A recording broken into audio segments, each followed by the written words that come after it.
यह किसी व्यक्ति का नहीं, राष्ट्र निर्माण के विचार का प्रवाह है। यही वह संगठनात्मक चेतना है जिसने भारतीय जनता पार्टी को दुनिया की सबसे बड़ी राजनीतिक पार्टी बनाया है।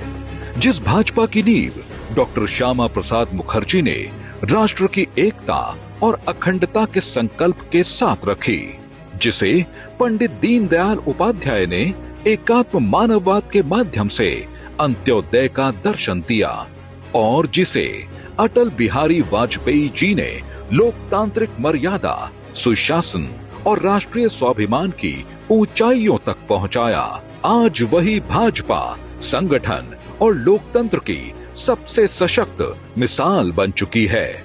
संगठन पर्व 2024 के अंतर्गत भाजपा ने एक ऐतिहासिक और पारदर्शी प्रक्रिया को आगे बढ़ाया है। देश भर के 10,70,00,462 बूथों में से अब तक 7,87,01,109 बूथ अध्यक्षों का चुनाव पूर्ण हो चुका है। साथ ही 89,39,803 बूथ समिति सदस्यों का गठन किया गया है।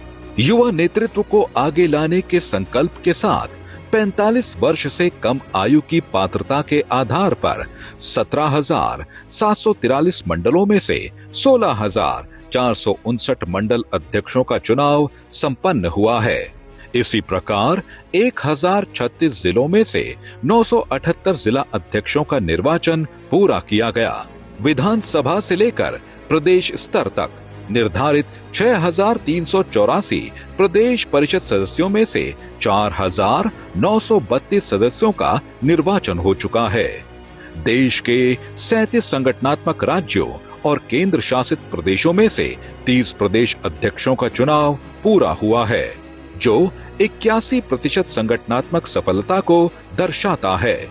संविधान के अनुरूप गठित निर्वाचक मंडल में 35 मनोनीत संसदीय दल सदस्य, 741 राष्ट्रीय परिषद सदस्य और 4,932 प्रदेश परिषद सदस्य शामिल रहे, जिससे निर्वाचक मंडल की कुल संख्या 5,708 हुई।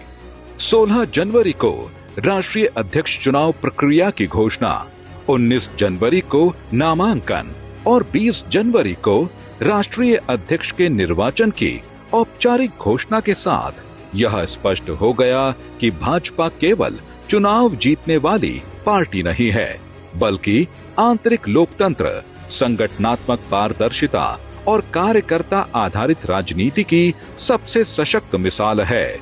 आज प्रधानमंत्री श्री नरेंद्र मोदी जी के नेतृत्व में भाजपा केवल सरकार नहीं, बल्कि राष्ट्र निर्माण का संकल्प निभा रही है।